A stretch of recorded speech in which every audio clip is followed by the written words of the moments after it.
91 million of us worldwide search for love online. She was looking for love. She wanted someone that would give her the freedom to be herself. He looked like a normal, nice guy. But internet dating can be a dangerous game. The mother of 2 small boys reported missing early Sunday morning. In the UK alone, crime linked to online dating has risen 450% over 5 years. This is a predator's paradise. It's that dark side of the web that people don't realize exists. These are the real-life love stories that ended in tragedy. Each day, she was living in fear. I knew that he was no angel, but he really had me tricked. So how well do you really know the person you're dating? She didn't stand a chance against that monster of a man.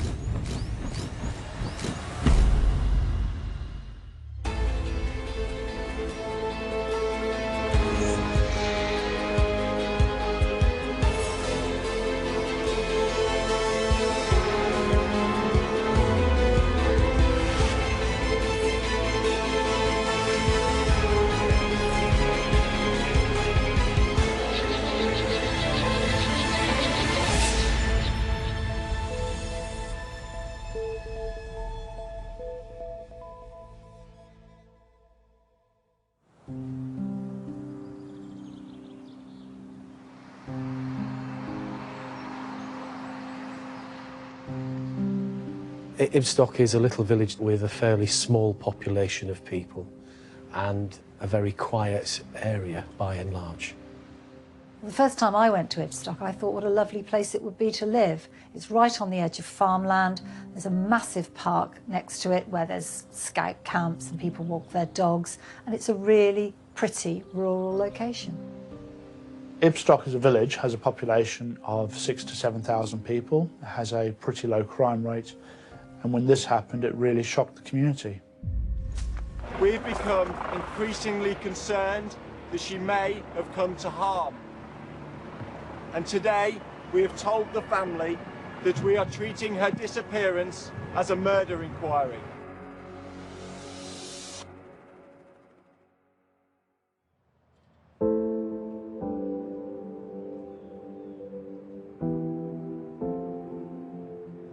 Kayleigh was 15 years old, had just turned 15 years old in the August of 2015.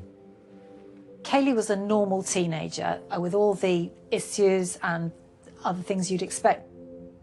She fought with her siblings, she had mates, she had sleepovers. She was just an ordinary 15-year-old. Kayleigh Haywood lived with her parents, Stephanie and Martin, and 6 siblings. She was quite a bubbly person, certainly at home, and very, very family orientated. Kayleigh was very, very close to everyone in her family, particularly her youngest sister. But the bond that she had with her mother, Stephanie, was also extremely close. Stephanie would say that Kayleigh was like a sister as much as a daughter. Family was a big part of her life. There were lots of photos with her and her siblings. She was obviously very happy with them, she was very proud with them. This was something that meant a lot to her. She didn't have a huge circle of friends, but those friends she did have were close friends. She had dreams of perhaps becoming a hairdresser in later life. Like most teenagers her age, Kayleigh was always on her phone. Kayleigh was almost surgically attached to her phone, to her iPad. She'd use it to send text messages on a range of different social media platforms. Kayleigh would think nothing of perhaps exchanging 100 messages a day with her close friends. She also was an avid collector of selfies, and we've certainly got hundreds and hundreds of photographs that Kayleigh took of herself, having fun in a bedroom with her mates, dressing up, pulling funny faces, very much like every other child of that age. Social media for teenagers is the be-all and end-all of their lives. They will wake up in the morning, they will check their device, they will check their social media. So for somebody like Kayleigh, an online profile is all about making friends. Well, that automatically means that they're going to have an element of vulnerability within their online life because they will have strangers asking them to befriend them. That is dangerous. On the 31st of October 2015, Kayleigh received a message. Kayleigh was sitting in her bedroom, went up, popped a message on Facebook, and it said, "Hi, how are you?" It was from a boy called Luke Harlow. He told Kayleigh he was a friend of a friend and lived in the neighbouring village of Ibstock. Friend of a friend is that classic phrase that's used within social media to create friendships, gives an element of credibility. Oh yes, of course you know me. But by definition, a friend of a friend, if you don't know somebody, is a stranger. So in the case here with Kayleigh and other teenage girls, by adding individuals they don't know, who are by definition strangers, for them that's fun. It was just a random message, and Kayleigh chose to reply to it. She wanted more in her life. She was a frustrated 15-year-old girl, and she was looking for fun and excitement. As part of a large family, having someone's attention outside of that might have been quite exciting, but teenagers might be more vulnerable than others. They may not see through other people's lives very easily. It may be very easy to get swept away with compliments, for example. He continually told her that she was his princess and she was beautiful and somebody looking like her should have a boyfriend. She would counter with, "Oh, I'm not that attractive," or "I'm not pretty," and he would say, "Oh yes you are." So he would build her up and make her feel very good about herself. If she had a row with one of her siblings, he'd take her side. Kayleigh was flattered by the attention that Luke Harlow was paying her, and the litany of compliments with which he was showering her made her feel so special. Luke asked Kayleigh how old she was. She replied that she was 19, 4 years older than she really was. He told her he was 26. A teenage girl might lie about her age online because she might think it makes her look cooler in some way or more like an adult, and therefore to maintain the attention of the person that she was talking to. Within 2 to 3 days, Luke had realised that she wasn't 19 years old, and he confronted her about it, and he realised that she was 15. And he would say things like, "People can't know we're talking, it has to be our secret, you can't tell anyone, I'll get into trouble."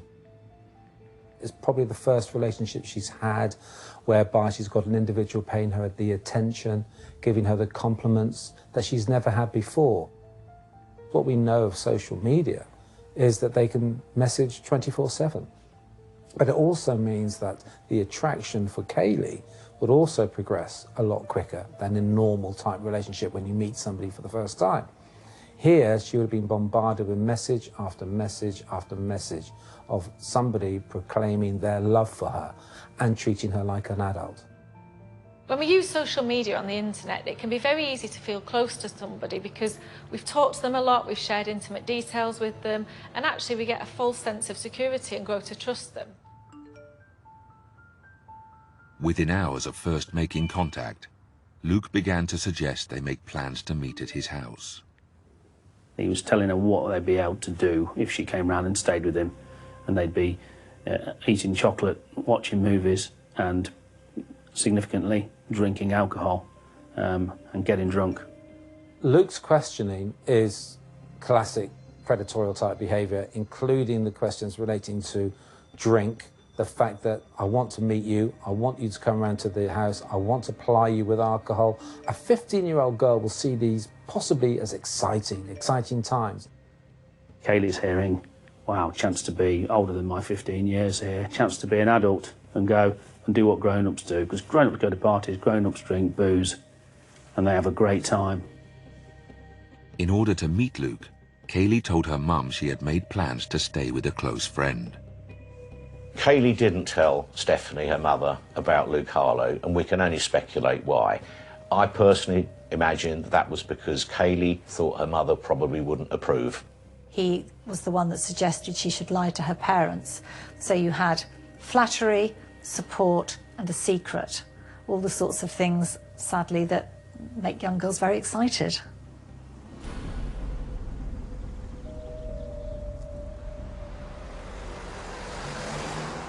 Kayleigh was dropped off in the car park of the local leisure centre where the friend was doing swimming lessons. And she was seen, and we've seen her on CCTV, to walk in through the car park and towards the swimming pool. When Kayleigh's parents dropped her off in Ibstock that evening, they both believed quite firmly that's what their daughter was going to do. Unbeknown to them, she was going to meet Luke Harlow to spend the night at his house.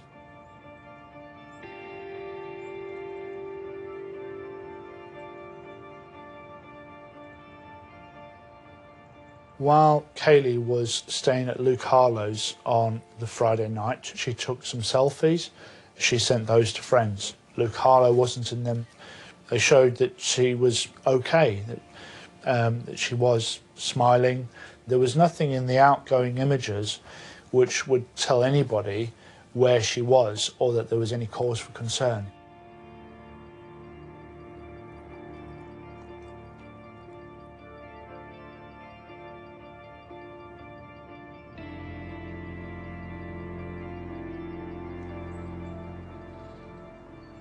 After staying one night with Luke Harlow, Kayleigh, around about lunchtime on the Saturday, sent a message to her mum saying, "Can I stay another night?" And her mum, believing she was safe and not in any way in any kind of harm because she was at the address where she was supposed to be, her mum said, "Yes, fine."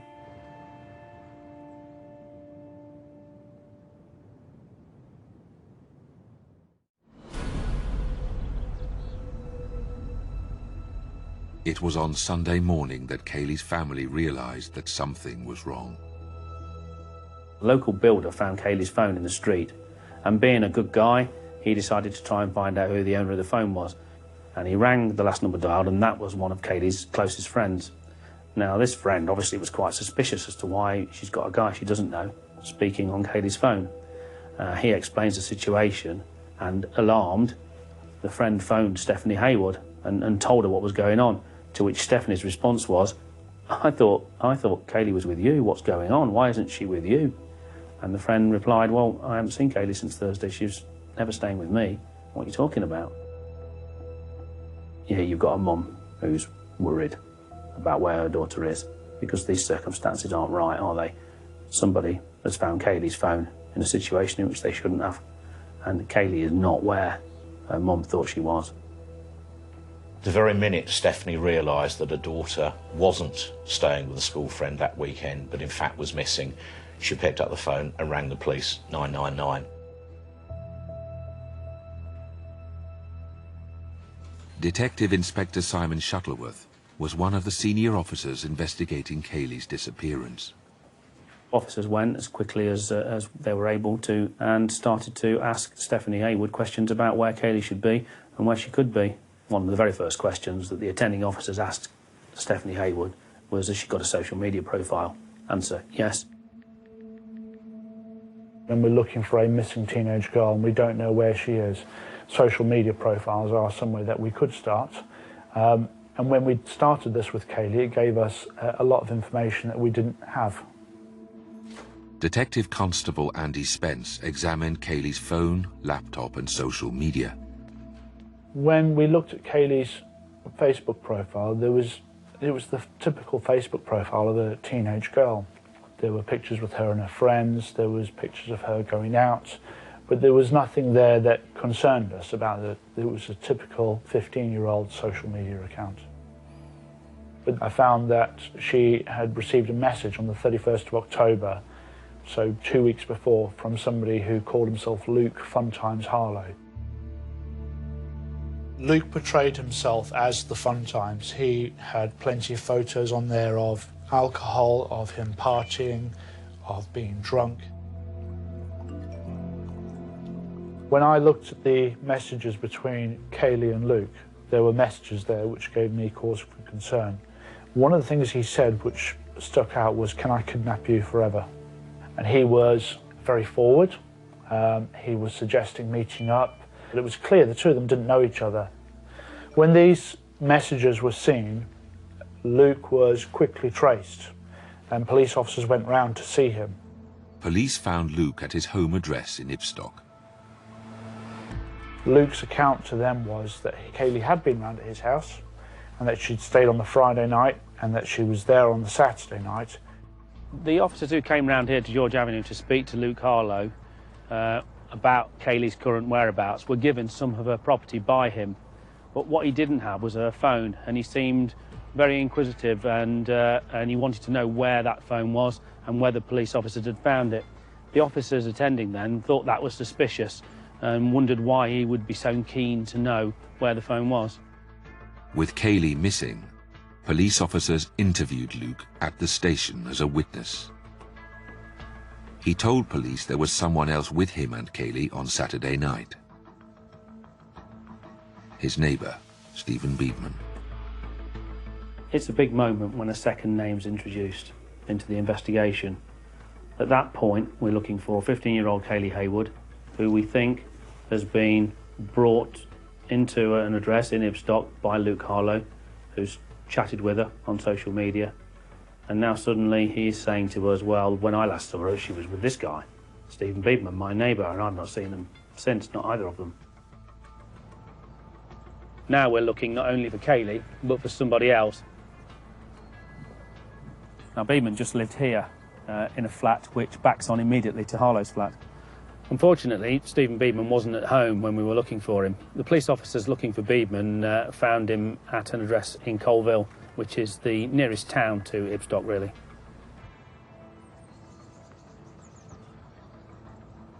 Police arrested both Luke Harlow and Stephen Beedman on suspicion of kidnap. Both men were interviewed in police custody. And how did you become friends? On Facebook. How did that come about? I can't remember if I added her or she added me. I'm not 100% sure. But like, I've got loads of people on it, and I have a habit of accepting anyone who tries, you know what I mean, regardless of whether the name rings a bell or anything. I've got like 2,000 odd people on it.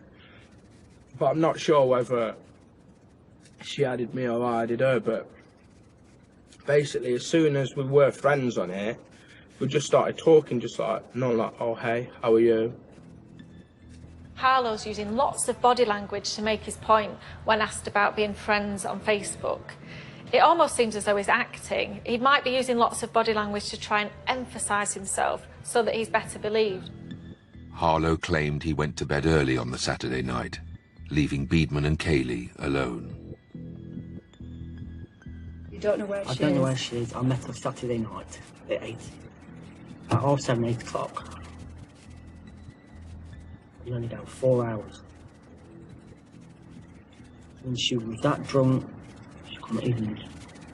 I couldn't get much conversation out of her. She'd been with Luke for Friday. She stayed around there Friday, apparently. Saturday. He knocked on my door. I got a bottle of pop. I said, no, why?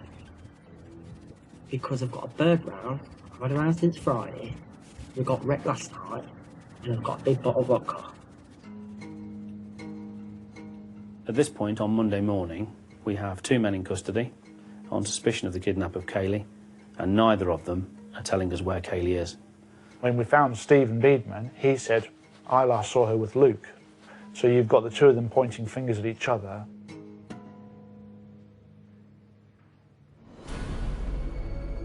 With Kayleigh still missing, the search ramped up as fears grew for her safety.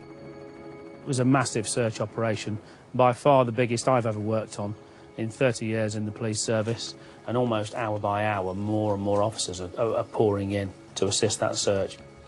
In an area of parkland near to Harlow's flat, police had their first major breakthrough.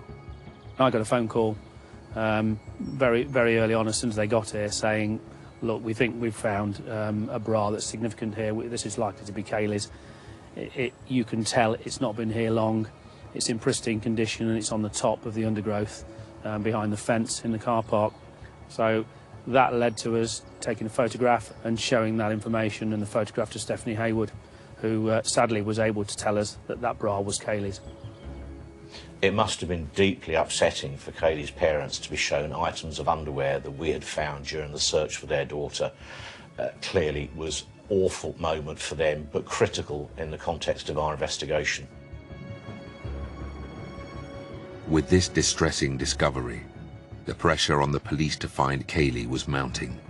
There were something to the order of about 400 police officers in total working on the inquiry. We had officers from all 5 East Midlands forces here, and from further afield we had help from services such as the Derbyshire Mountain Rescue Team, specialist dog search officers. It was just a sea of vehicles and officers milling about and being given their directions and their orders about where to go next. You know, over to the left, over there, we've got the park itself, and it's a massive park full of woodland, full of walkways and lakes. And at this time, we had no idea where Kayleigh was. DC Spence was trying to piece together what had happened in the days leading up to Kayleigh's disappearance. When I looked at Kayleigh's phone and her tablet and we pieced together the information from her social media account, it was very clear that Luke was the one who was orchestrating the plans for that weekend. He was the one telling her that there would be alcohol there. He was the one telling her what to say to her friends, what to say to her mum and dad. He was the one organising when to meet. It was clear he was the driving force behind that meeting. He was also telling her to keep it a secret. People won't like this, I'll get into trouble, people won't understand. Make sure you don't tell anyone. Meanwhile, the local community were getting anxious about the whereabouts of this missing teenage girl. We'd heard people in Ibstock talking and saying it was round the corner, and also you could see the police activity. It was all cordoned off, so we knew it was the houses round the corner. We had all the helicopters, police helicopters, at night time, shining the lights in all the gardens and continually going round and round and round. They were round a lot, a dozen times or more, so you couldn't ignore it. You knew something serious was happening. There comes to that community a sense of fear. People clasp their own children more closely to them. We obviously prayed for a good outcome, and I suppose if I was to sum it up, I would say that we prepared for the worst but hoped for the best.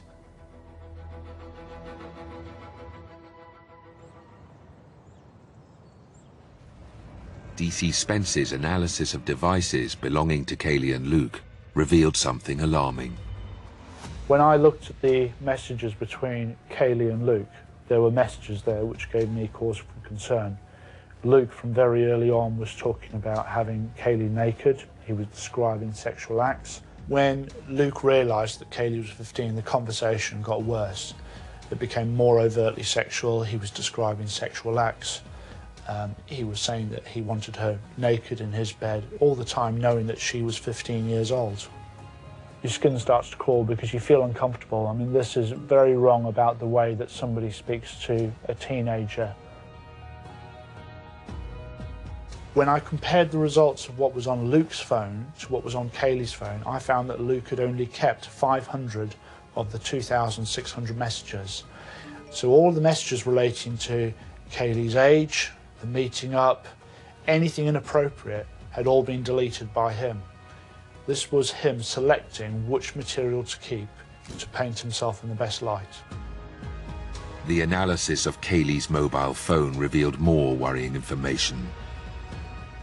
On the night of Saturday, the 14th of November, Kayleigh stopped using her phone at around 9 p.m. This was a red flag to us because the normal activity on her phone stopped at 11 p.m, midnight, sometimes 12:30. Her phone was in the flat, the charger was plugged in. What other reason could there have been for a girl who is attached to her phone almost surgically to stop using it? That is out of character. Something went wrong. Police continued to interview Beedman about Kayleigh's whereabouts. I'm being quite honest with you. We don't know where Kayleigh is. We don't know if she's injured somewhere.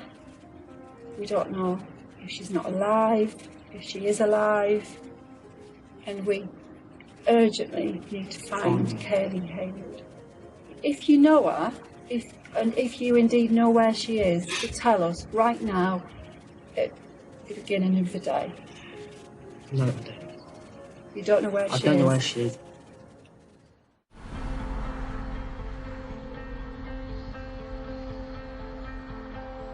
On Tuesday, the 17th of November, police had another major breakthrough. Beedman's family told us he had a lockup, and straight away there's a glimmer of hope, because I guess it's almost a sort of classic location where you might find somebody, or it's somewhere that would be good to hide somebody. We were very quickly able to establish that Beedman had been there on the Sunday afternoon. CCTV footage showed us that Stephen Beedman arrived around about 2 o'clock on the Sunday afternoon, so after Kayleigh had been reported missing, in his van. He drove into the yard, he drove right up to his own lockup, and he sat there.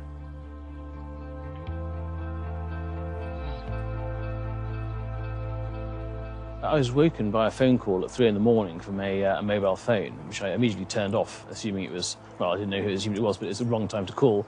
And they called immediately again, so I answered it. And they said, we need to get into your storage yard now. I said, well, you don't open for another few hours. And they said, it's the police. We think there's a girl in one of your containers. What we found when we came up here was initially not very much, because Beedman's lockup, which is just over there, was very, very clean and tidy. Everything all nice, neat and orderly. However, the search officers went wider than that, looking at searching the whole area, and just outside the entrance gate there is a skip. And within that skip, on top of a load of bags of rubbish, was a handbag and an item of clothing, a cardigan.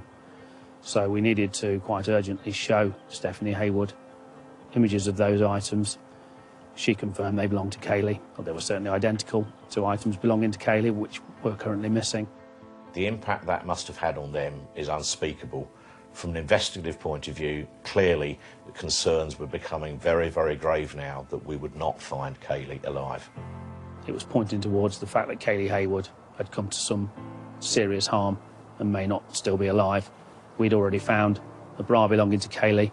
Her phone had been found even earlier, smashed and in the road near to Beedman and Harlow's home addresses. And now here we are, 10 miles away, finding clothing and a bag belonging to her that have been deliberately disposed of.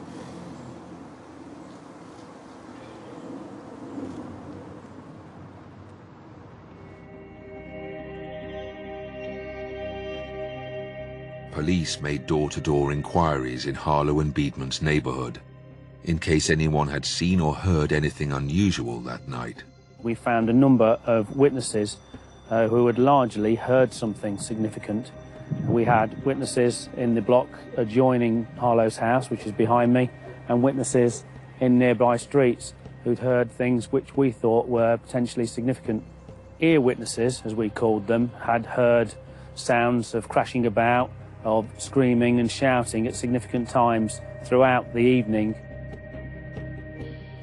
Somebody living very close by saw what he thought was an off-duty police officer pinning somebody to the ground. He then, the man that was watching, thought, oh no, it's two lovers having a tiff, because he then sees the man help the girl up, and she is wearing what he thinks is a very short skirt and bare legs. But in fact, it was a long T-shirt. And he sees the two walk off together. He thinks lovers spat, they've made it up and they're going off together. With this new evidence, police continued to question Beedman about Kayleigh's disappearance. Evidence was put to him of a witness at about 3:30 in the morning that saw a man pinning a young girl down on a path just near to Sents Valley Park. And it was put to him early on that that was him and that was Kayleigh, and that was denied. But Beedman was about to make a huge mistake. When questioned about his injuries, he told police he fell while working outdoors. In doing so, he disclosed a significant location. Stephen Beedman inadvertently led us here, really. He was desperately trying to account for 3 injuries to his face, quite distinctive injuries. One to his forehead, one on his nose and one on his chin. So detectives naturally came down here and had a look around, and what they found was a bonfire ready to go, all stacked up but not yet lit. And underneath the bonfire, amongst all the other things that were on it, bits of wood and stuff, was a bin liner. A quick visual inspection of the bin liner, and you could see that there was clothing in there, and immediately, potentially clothing which matched the description of that worn by Stephen Beedman on CCTV images. That clothing was sent off for forensic examination, and the blood on the clothing was the blood of Kayleigh Haywood. It's corroboration of your worst fears when you pass that kind of news to a family who are desperately hoping that their loved one's still alive somewhere. It's more confirmation of the worst kind of news that's to come. By that time, you are running out of hope that you may find Kayleigh alive. You're still clinging on to some desperate thought that we might just still be able to save her, that she could be somewhere, maybe injured. But in reality, if you make a discovery like that, in my experience, it never ends well. It never ends well. We've become increasingly concerned that she may have come to harm. And today, we have told the family that we are treating her disappearance as a murder inquiry. Police arrested 27-year-old Luke Harlow and 28-year-old Stephen Beedman on suspicion of the murder of 15-year-old Kayleigh Haywood. Each and every day must have been absolutely, well, awful beyond words. There's no other way of putting it. The church doors were open and people could come in and say a prayer, or perhaps just for myself to be a shoulder to cry on, really. And many people came in really quite distressed by what was going on. What we had in Nibstock was a community already in shock and already doing everything they could to help in the search. But then they realise that we now think Kayleigh is dead and she's been killed because we've arrested two people who we think have committed that crime. So that just took things to a whole new level for that community. This was no longer something which looked like it could be resolved with a happy ending. In the early evening of Wednesday the 18th of November, Stephen Beedman finally began to talk about what really happened that night. Are you having to control her by hold her, or is she walking independently? At this point, she's walking independently. But up until that point, no. And how are you managing to control her? Just pulling her. By your hand? Yeah. Alright, okay. Are you using anything else? Is it just your presence? Is there any weapons? No weapons. Okay. After 3 full days of interviewing, during which Stephen Beedman lied through his teeth about what had happened on that Saturday night and in the early hours of Sunday morning, he finally admitted that he had murdered Kayleigh Haywood. It's a hugely significant moment in the investigation. It's also an awful moment, and a task that then needs to be done straight away is that the family liaison officers have got to go and see Kayleigh's mum and dad and her siblings, and they've got to go and pass that news. That's where the investigation currently is. He gave an indication of roughly where he thought he'd left Kayleigh. He did that by pinpointing that on a map. The area that Beedman took Kayleigh to was an area that he knew well because he worked in a garden centre not very far away, and it was a sort of a back cut through. Obviously at night things would look very different. There's an area of standing water. It's hugely overgrown with nettles and trees, and it would be very difficult for anybody to find a body there unless they knew what they were looking for. We'd already built up quite a substantial amount of evidence. Finding Kayleigh's body was the final thing that we needed in order to charge them both. There were just the 4 of us down here trying to see if we could find Kayleigh where Beedman said she was. Because search operations for the day had finished. It was dark and raining, and you can't effectively search in the dark, not with any degree of certainty that you'll find anything. And after quite some time, we'd not found her. She wasn't exactly where he'd pinpointed on the map. But we stood together and said, well, if she's here, then we can't give up, really. The 4 of us really took a decision that we weren't going home and we were staying the night if we needed to. At just after 10 p.m, police found Kayleigh's body. Kayleigh was naked, save for a sock, and she was in a slightly twisted position, partly on her front, partly on her side. As she lay there, she had been the subject of what appeared to be quite a vicious and brutal assault. She had a number of horrible injuries to the front and the back of her head, as well as injuries to her hand, which could be described as classic defence-style injuries. And that, sadly, was the end of the search operation, and it ended in the way we didn't want it to end. 6 days after her parents last saw her, the search for Kayleigh ended as her body was carried across a field. Police spent the day scouring the area close to where they found her late last night as they continued to question two men in their 20s on suspicion of her murder. Those close to the family say they are beyond devastated. They're numb really with shock. I mean, nobody can believe that this has happened in a tiny place like Ibstock. Shortly after Kayleigh's body was found, a detective superintendent visited Kayleigh's parents to tell them this very tragic news. Inevitably, it was devastating. It was the last thing they hoped to hear, but it was the one thing they feared they would hear, and they both broke down.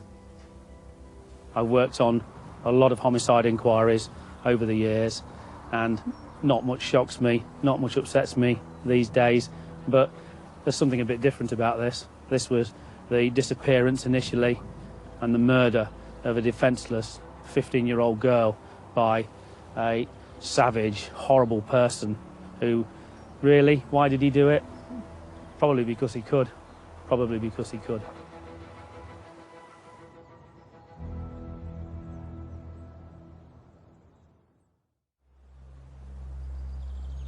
Police were now able to piece together what had really happened to Kayleigh. What we came up with was that Kayleigh had been held in the house behind me, Luke Harlow's home address, by Beedman and Harlow, and then at some point in the early hours, around about 3:30, she'd made a break for it, and she ran out of the flat and across and onto this path and away down the path towards the main road. It was around here that Stephen Beedman had chased after and caught up with Kayleigh Haywood, who was half-dressed. He pinned her down on the ground before they both got up and went back in the direction of Luke Harlow's house. What they then did, a short time after that, was turn around again and walk back down this path towards the main road. And they were last seen hand in hand, crossing the road. And here, in Sents Valley Park, is where Stephen Beedman told us, eventually, that this is where he raped Kayleigh Haywood during the early hours of Sunday the 15th of November, before leading her out of the car park and off on a convoluted route across farmland to a point where he eventually killed her. On Thursday, the 19th of November 2015, 28-year-old Stephen Beedman was charged with the rape and murder of 15-year-old Kayleigh Haywood. 27-year-old Luke Harlow was charged with grooming and 2 counts of sexual activity with a child. One of the things that makes this case unusual is the use of the internet. Had Kayleigh Haywood not been lured and groomed by Luke Harlow, she would never have met Stephen Beedman, the person who ultimately raped and murdered her. While police investigated Beedman's computers, they made another chilling discovery. He would access indecent images, and those were not just on one of his computers, but across 3 of them. There was a long history of that on there, and we were able to see that they were accessed as recently as 2 days before the murder. Some online offenders never cross into offending in real life, but others do. And it would appear that in this case, the use of online images may have fueled fantasy and been a precursor to his violent offending. He spent a great deal of time online looking at porn of the most graphic and violent nature. And by pure chance, he was presented with a set of circumstances where one could argue he had the perfect opportunity to live out some of those fantasies. The question I get asked a lot is, has the internet created monsters? Well, no, the internet has not created monsters. What it has done is facilitated these monsters in how they operate. and how the ease of which they can actually find victims. Teenagers, and in particular teenage girls, there will always be a high danger of adding and meeting people online. They have the knowledge of how to use social media, they just don't have the wisdom in which to use it correctly. Children around the world are being abused online. Kayleigh Haywood was one of them, who paid with her life for what happened to her. In June 2016, the case went to trial. Miranda Moore was the prosecuting barrister. Stephen Beedman absented himself from the trial for long periods. He didn't want to come up from the cells, and so nobody can force you to come up and take part in your trial, so he remained below for a good part of the evidence. Stephen Beedman was wrestling with the fact that he'd killed somebody. He was clearly emotionally upset during the trial, and so when he decided he wouldn't give evidence and wouldn't take part in the trial, it was almost as if he couldn't face what he'd done. Luke Harlow, on the other hand, took the witness stand and gave evidence, and I was able to cross-examine him. He came across as feeling sorry for himself, unsympathetic to Kayleigh, and, in my eyes, a thoroughly unpleasant young man. Luke Harlow was sentenced to 12 years in prison for grooming Kayleigh and for sexual activity with a child. Stephen Beedman was given a life sentence for the rape and murder of Kayleigh Haywood. Both were found guilty of falsely imprisoning her at Luke's home in Ibstock.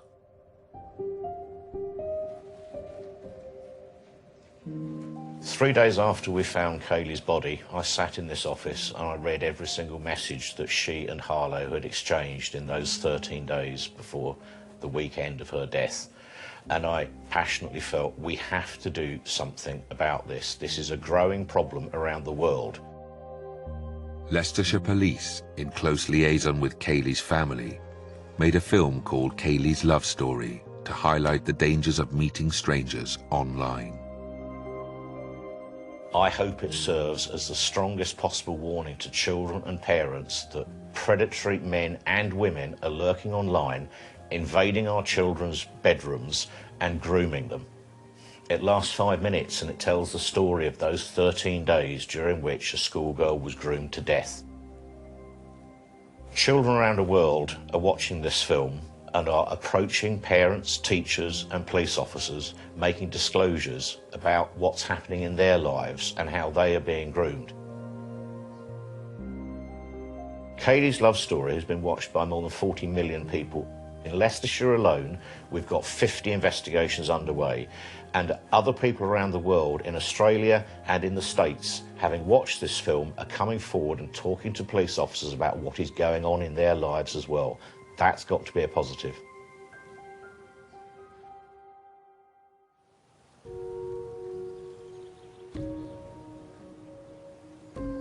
Losing Kayleigh has ripped that family apart. I know that there isn't a single day that goes by, in many cases not a single hour that goes by without that girl being thought of. I believe that the family have taken what comfort they can from the fact that Kayleigh's legacy is protection for other children. And so although they've lost their child, they've protected others. That's how they feel. Somebody once said, you know, when the dark is darkest, the light shines brightest. And I think that that's what happened in this situation, that things were very, very dark indeed, as dark as they could be. But in spite of that, the warmth and love and care and help that was manifested through this community was certainly a very, very bright light in a very dark moment.